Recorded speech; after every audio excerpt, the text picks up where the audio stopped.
Meu nome é José Luiz, eu venho aqui em nome do Jake conversar novamente um pouquinho sobre a nossa vida, sobre o nosso processo, sobre a nossa evolução, não é? Eu espero que esse momento encontre a todos vocês de uma forma positiva, de uma forma harmoniosa, dentro da possibilidade de cada um e dentro da sabedoria divina, não é? O meu tema de hoje é exatamente aquele que nos coloca frente aos desafios da vida. Ou seja, enfrentamentos e o desafio da vida. Como nós nos comportamos quando a gente recebe os desafios que são naturais em relação ao que a vida nos propõe, em relação ao que nós estamos fazendo aqui. A primeira coisa que eu gostaria de lembrar é exatamente a razão da gente estar aqui. A razão de estarmos aqui, encarnados, é a busca da evolução moral de cada um de nós. E dentro desse planeta que a gente tem, de provas e de expiações, nós temos essas duas condições. Ou a gente está aqui fazendo prova a respeito de coisas que nós já aprendemos em algum momento, e a gente passa por elas para fortalecer aquilo que a gente está vivendo, aquilo que nós entendemos como sendo leis morais adequadas, que o nosso espírito já enfrentou em algum momento e agora está testando para saber se efetivamente o já absorveu. Ou então a gente passa por expiações, sofrimentos que de alguma natureza vêm nos depurar. A questão é como eu me comporto, como nós nos comportamos, não é? Como você se comporta. E óbvio que não é uma coisa simples, não? A gente tem aqui, a gente é um conjunto do que a gente pensa, do que a gente fala, do que a gente sente. E todas essas características fazem nós sermos quem nós somos. Então, você é de que forma? Isso a gente abordou em outras conversas que nós já tivemos. Hoje como você enfrenta o seu dia a dia. Você olha para um limão e transforma esse limão numa limonada? Ou será que a gente olha para isso e a gente se desespera? E chorar não tem nenhum problema. Chorar frente a alguma coisa que nos machuca, se nós assim olharmos para as coisas e formos completamente insensíveis, a gente sequer está entendendo o que está acontecendo. Mas a questão é que conforme o tempo passa, a gente pode olhar e aprender um pouquinho mais como olhar para esse dia a dia, como, entre aspas, mastigar algumas coisas que elas podem ser indigestas, elas podem ser muito difíceis. Mas com o tempo, com o olhar disso, com a vontade de aprender, com a vontade de enfrentar, passa a ser menos amargo, apesar de ser dolorido. Muitas vezes a gente até suplanta isso e passa a fazer o que o Evangelho nos pede, que é aceitar com uma boa dose de resignação que aqueles desígnios, aquelas coisas, aqueles obstáculos que eu estou enfrentando na vida vão me ajudar a crescer.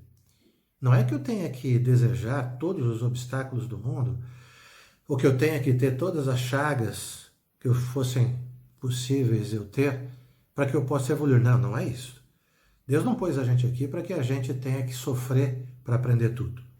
Se a minha mente, o meu livre-arbítrio, a minha capacidade de raciocínio, a minha razão me levar a olhar o mundo de uma forma um pouco mais, como eu vou dizer, objetiva, um pouquinho mais racional, também com uma dose importante de sentimento, eu vou conseguir passar por ele melhor. Mas tem que ser um equilíbrio. Não pode ser algo que é forçado. Não pode ser algo que só tem razão, não é? Que só tem emoção. Tem que ser algo que eu passo a enxergar com um pouquinho mais de aceitação, um pouquinho mais de tranquilidade, para que eu possa suplantar esses obstáculos. A gente olha para isso e pensa o seguinte, como é que os obstáculos atuam sobre mim? E existe uma frase bastante importante no Evangelho que diz: obstáculos são meios de pôr à prova nossa constância, nossa paciência e nossa firmeza. Nossa constância, nossa paciência e nossa firmeza. Constância, paciência e firmeza só são encontradas ao longo do tempo. Quando eu passei a olhar para o mundo, passei a ficar um pouco mais equilibrado em relação àquilo que ele me traz. Eu costumo dizer que a gente precisa ter 3 coisas para a gente poder estar um pouquinho melhor. como se fosse um triângulo, eu falei disso algumas vezes para tentar fazer uma metáfora que ajudasse a gente a lembrar: agradecimento, equilíbrio e ação. É claro que isso é um esforço, né, uma metáfora, para a gente tentar encaixar nesses 3 itens, nesses 3 vértices, tudo aquilo que a gente lê dentro do Espiritismo. Por que isso? Porque o agradecimento faz com que eu fique limpo. Faz com que eu olhe para o mundo e diga: quantas coisas boas eu estou tendo ao longo da minha vida. Faça um esforço. Pensa que nos últimos 2 anos, faça um esforço bom. Escreva, não é? Escreva tudo de bom, só o que aconteceu de bom com você nos últimos 2 anos. Se você pensar desde coisas pequenininhas até coisas muito grandes, talvez você se surpreenda com tudo que você vai encontrar. Eu me surpreendo. Todas as vezes que eu paro para pensar, de verdade, que eu faço um esforço para pensar, eu me surpreendo muito nisso. O segundo item, que é equilíbrio, ele tem a ver com o fato de você poder deixar com que você esteja pronto para viver. Deixar de lado coisas ruins. Olhar para o lado da caridade, que diz que nós devemos ter benevolência, que nós devemos olhar para as pessoas e deixar passar aquilo que elas nos fizeram, e que nós devemos perdoar as mágoas, perdoar as ofensas. Essa característica tão importante do equilíbrio, olha, não é fácil você deixar ofensas de lado, porque esse mundo aqui, ele nos testa muito. Ele provoca muito cada um de nós dentro daquilo que é a nossa capacidade e nosso limite. E estas são as provas às quais nós estamos submetidos no mundo de provas e de expiações. A capacidade que nós temos de nos manter em equilíbrio, mesmo em situações muito difíceis. Mesmo em situações que ficam nos cutucando sempre, muitas vezes em nossas mentes. Muitas vezes fazendo com que nós falemos palavras ferinas, difíceis, ruins para outras pessoas. Muitas vezes fazendo com que nós tenhamos sentimentos ruins em nossos corações, que depois realimentam os pensamentos, que fazem com que a gente tenha alguns dos grandes problemas: inveja, egoísmo, orgulho, não? Então, buscar este equilíbrio é olhar para aquela situação na qual você deve e pode deixar para trás, na qual você não tem necessidade de ter que inflar tanto o ego que nos salva, muitas vezes, que nos faz buscar coisas difíceis, que nos faz aumentar nossa autoestima, mas que, por outro lado, também faz com que a gente queira ver um filme de revanche, um filme de vingança. Não é mais momento da gente fazer isso. Não é mais momento de alimentar mágoas ou de alimentar vinganças, não é? A gente precisa deixar isso de lado. Então, se o agradecimento me dá uma limpada na alma, na Jaques da alma, a questão é que quando eu olho para o equilíbrio e perdoo os outros, eu fico absolutamente pronto para poder agir, que é a terceira ponta do triângulo. Olha, gente, quando você pensa nessa questão de você agir, de você perceber o quão é importante você estar pronto e disponível para o mundo, para você ajudar pessoas, para você ser seu próprio amigo, para você poder olhar para um desafio e não achar que ele é grande demais, para você ter coragem. Coragem de enfrentar aquilo que te dá dor, aquilo que te dá medo, não é? E a questão é, eu olho para isso e penso, será que eu estou certo nisso? Será que é isso mesmo? Será que eu devo aceitar de forma resignada o que nós chamamos de sofrimento? O que nós chamamos de dor? O que nós chamamos de doença? E aí, quando eu penso nisso, eu olho e penso sempre no seguinte: existe outra forma de aprender que não seja na prática? Será que eu tenho capacidade de aprender só na teoria? Só na leitura?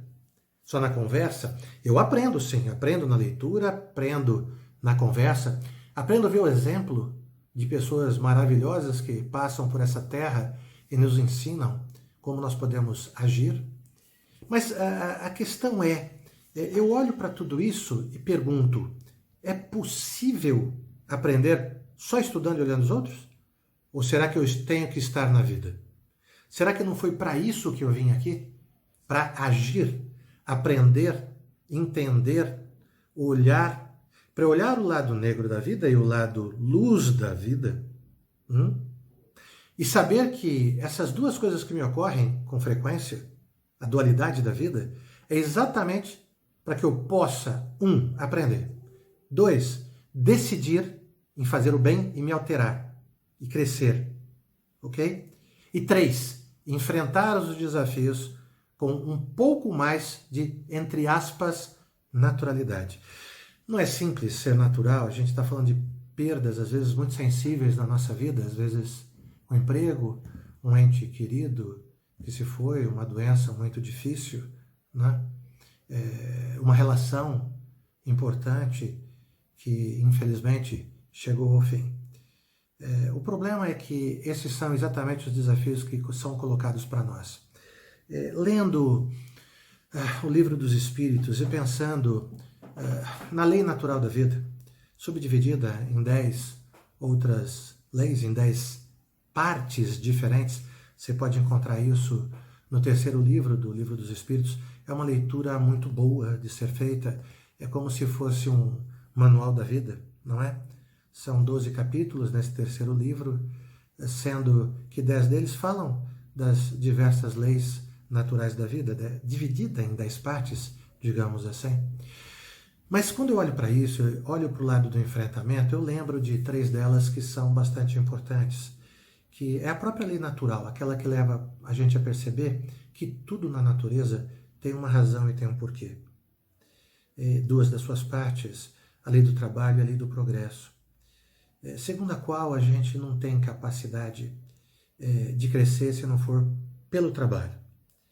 E a lei do progresso, que faz com que cada uma das nossas tentativas e das nossas buscas, caso você deseje e caso você esteja buscando, sempre vai levar você para o crescimento. Sempre vai levar você a ser um ser humano mais preparado para o dia a dia. Mais preparado para olhar para isso que nós estamos vivendo e dizer: eu sei, eu posso, eu quero, eu vou. Não é? Uma aguinha para nós. Nós todos sabemos que a busca pela perfeição, trazidas aqui por Jesus Cristo, o Espírito mais perfeito que essa terra já viu, ela é um objetivo final de todos nós como espíritos. Quando a gente olha para isso, às vezes a gente pensa que é absolutamente impossível chegar lá. Essa não pode ser a nossa preocupação. A nossa preocupação deve ser apenas o lugar em qual eu estou hoje, quem eu sou hoje, o local no qual eu vivo, as pessoas com quem eu vivo. E saber que essa é a minha preocupação imediata. E dentro dessa condição, ter absoluta certeza que eu sou capaz de evoluir. Quando eu penso naquele triângulo que eu comentei com vocês, de agradecimento, equilíbrio e de ação, o que me vem à mente é: nosso objetivo primordial é estar em paz com o passado, estar esperançoso com o futuro, em paz com o passado para deixar essa âncora que nos puxa para trás, lá para trás. De tal forma que eu me arrependo dos erros que eu cometi, mas que eu fico olhando para o presente e digo: ok, eu vou começar aqui novamente agora, vou ter um novo propósito e vou ter um novo fim. Esse novo fim vai me levar a ser uma pessoa diferente daquela que eu sou, a ser diferente daquilo que eventualmente eu possa ter feito no passado e daquilo que eu me sinto envergonhado e arrependido de ter feito. Não adianta mais você ter culpa de tudo que você fez no passado.